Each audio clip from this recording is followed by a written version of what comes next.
Bismillahirrahmanirrahim. Assalamualaikum warahmatullahi wabarakatuh.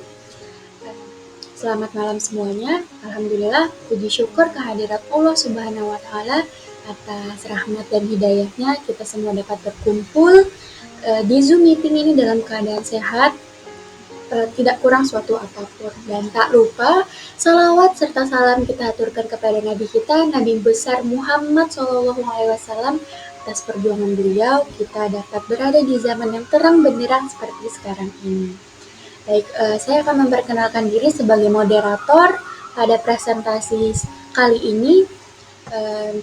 Dan presentasi kali ini kami akan membahas tentang konsep dasar ekonomi Islam. Dan selain saya, ada dua rekan saya lainnya yang termasuk dalam kelompok ini, yaitu Ayu Andrianita dan Ariska Natalia Tarigan. Nah, apa sajakah yang akan kita bahas dalam konsep dasar ekonomi Islam ini? Nah, yang pertama adalah tentang pengertian ekonomi Islam, kedua tentang dasar ekonomi Islam, yang ketiga prinsip ekonomi Islam, dan yang terakhir adalah tentang tujuan ekonomi Islam. Baik, langsung ke pembahasan pertama tentang pengertian ekonomi Islam. Nah, apa sih ekonomi Islam itu? Jadi, ekonomi Islam itu adalah pengelolaan atau aturan-aturan rumah tangga dalam bangsa, negara, dan dunia yang bertujuan untuk menciptakan barang dan jasa dalam memenuhi kehidupan sehari-hari yang berlandaskan syariah Islam. Nah, selain itu, menurut istilah, perkataan ekonomi berasal dari bahasa Yunani, yaitu oikos, yang berarti keluarga, rumah tangga, dan setelah itu nomos yang juga berasal dari bahasa Yunani yang berarti peraturan, aturan, dan hukum. Jadi secara garis besar ekonomi diartikan sebagai aturan rumah tangga atau manajemen rumah tangga. Nah, selain itu dalam bahasa Arab, istilah ekonomi diungkapkan dengan kata al-iqtisad yang secara bahasa berarti kesederhanaan dan kehematan. Nah, jadi kesimpulannya, ekonomi adalah aturan-aturan untuk menyelenggarakan kehidupan atau kebutuhan hidup manusia di dalam rumah. Kemudian selain itu, ada beberapa pendapat dari para ahli tentang pengertian ekonomi Islam. Nah, di sini teman-teman bisa baca ada pengertian ekonomi Islam dari Yusuf Qardawi, kemudian dari Khursyid Ahmad, kemudian ada Muhammad Abdul Manan, dan yang terakhir ada dari M.M. Metwali. Nah, untuk pembahasan selanjutnya akan dilanjutkan oleh Saudari Ariska Natalia Tarigan. Baik, terima kasih kepada Saudara Leta. Saya akan melanjutkan yang B, materi tentang dasar ekonomi Islam, yang dimana ada 3 aspek mendasar ekonomi Islam. Aspek pertama yaitu aspek akidah, yang merupakan komponen ajaran Islam yang mengatur tentang keyakinan atas keberadaan dan kekuasaan Allah. Kemudian yang kedua, aspek syariah, merupakan komponen ajaran Islam yang mengatur tentang kehidupan seorang muslim, baik dalam bidang ibadah maupun dalam bidang muamalah. Yang ketiga, aspek akhlak, merupakan landasan perilaku dan kepribadian yang akan mencirikan dirinya sebagai seorang muslim yang taat berdasarkan syariah. Nah, kita lanjut lagi di slide dasar hukum ekonomi Islam. Ada beberapa dasar hukum yang menjadi landasan pemikiran dan penentuan konsep dasar ekonomi syariah, antara lainnya ada Al-Quran, kemudian ada hadis dan sunnah, dan ada juga ijtihad. Di sini teman-teman bisa baca sendiri ya untuk pengertiannya. Kemudian di sini ada juga karakter ekonomi Islam, di mana ekonomi syariah dibangun di atas 4 karakteristik. Ada yang pertama dialektika, nilai-nilai spiritualisme dan materialisme. Kemudian yang kedua ada kebebasan berekonomi, dalam arti sistem ekonomi Islam tetap membenarkan kepemilikan individu dan kebebasan dalam bertransaksi sepanjang dalam cakupan syariah. Yang ketiga ada dualisme kepemilikan. Yang keempat menjaga kemaslahatan individu dan masyarakat. Kemudian selain itu kita juga ada prinsip ekonomi syariah. yaitu prinsip-prinsip ekonomi Islam telah ditetapkan oleh Allah dalam Al-Quran. Diantaranya artinya, sesungguhnya kami telah mengemukan amanat kepada langit, bumi, dan gunung-gunung, maka semuanya enggan untuk memikul amanat itu, dan mereka khawatir akan mengkhianatinya. Dan dipikulah amanat itu oleh manusia. Sesungguhnya manusia itu amat zalim dan amat bodoh. Dikatakan Al-Azab ayat 72. Yang artinya, dan kepada Camud atau kami utus saudara mereka Saleh. Saleh berkata, "Hai kaumku, sembahlah Allah sekali-kali, tidak ada bagimu Tuhan selain Dia. Dia telah menciptakan kamu dari bumi, tanah, dan menjadikan kamu pemakmurnya. Karena itu mohonlah ampunannya, kemudian bertobatlah kepadanya. Sesungguhnya Tuhanku amat dekat, rahmatnya lagi memperkenankan doa hambanya." Ikut ayat 61. Demikian presentasi dari saya. Untuk materi selanjutnya akan dilanjutkan oleh Saudari Ali. Melanjutkan dari Saudari Ariska, selanjutnya yaitu prinsip ekonomi Islam. Yang pertama ada akhlak, perilaku Islam dalam bisnis dan ekonomi. Itu ada 3 prinsip sistem ekonomi Islam. Yang pertama ada multi-type ownership, yang kedua ada freedom to act, yang ketiga ada social justice. Untuk yang multi-type ownership itu didasari dengan tauhid dan adil. Yang freedom to act itu didasari dengan nubuwah. Untuk social justice didasari oleh khilafah dan ma'at. Selanjutnya, prinsip ekonomi Islam didasarkan pada teori ekonomi Islam nilai universal sebagai berikut. Yang pertama yaitu tauhid atau keimanan.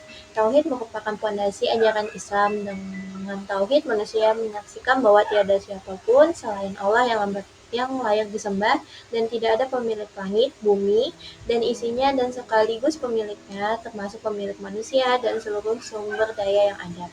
Yang kedua yaitu adil atau keadilan. Allah adalah pencipta segala sesuatu, dan salah satu sifatnya adalah adil. Allah memerintahkan manusia untuk berbuat adil. Dalam Islam adil didefinisikan sebagai tidak menzalimi dan tidak dizalimi. Yang ketiga yaitu nubuwah atau kenabian. Sifat-sifat utama dari Nabi Muhammad SAW yang harus diteladani oleh manusia pada umumnya ada dan pelaku bisnis khususnya adalah yang pertama sidik, yang kedua amanah, yang ketiga fatanah, yang keempat tablik, kemudian prinsip ekonomi yang keempat yaitu khilafah atau pemerintah. Dalam Al-Quran, Allah berfirman bahwa manusia diciptakan untuk menjadi khalifah di bumi, artinya untuk menjadi pemimpin dan pemakmur bumi. Oleh karena itu, pada dasarnya setiap manusia adalah pemimpin. Nabi bersabda, setiap dari kalian adalah pemimpin dan akan dimintai pertanggungjawabannya terhadap yang dipimpinnya. Dalam Islam, pemerintah memainkan peran yang kecil, tetapi sangat penting dalam perekonomian. Yang kelima yaitu ma'at atau hasil. Walaupun seringkali diterjemahkan sebagai kebangkitan, tetapi secara harfiah ma'at artinya kembali. Karena kita semua akan kembali kepada Allah. Implikasi inti dalam kehidupan ekonomi dan bisnis misalnya diformulasikan oleh Imam Al-Ghazali yang menyatakan bahwa motivasi para pelaku bisnis adalah untuk mendapatkan laba dunia maupun laba akhirat. Selanjutnya yaitu dari kelima nilai tersebut dapat menurunkan 3 prinsip derivatif yang tadi sudah kita sebutkan. Yang pertama ada multi-type ownership, yang kedua ada freedom to act, yang ketiga ada social justice. Selanjutnya yaitu tujuan ekonomi Islam. Tujuan utama dari ekonomi Islam itu untuk kemaslahatan bagi umat manusia. Dr. Muhammad Kawasi Al-Aji dalam bukunya yang berjudul Mabahis fil Ittikas Al-Islamiyah menyatakan bahwa tujuan ekonomi Islam pada dasarnya dapat dijabarkan dalam 3, yakni 1. Mewujudkan pertumbuhan ekonomi dalam negara, yang kedua mewujudkan kesejahteraan manusia, yang ketiga mewujudkan sistem distribusi kekayaan yang adil.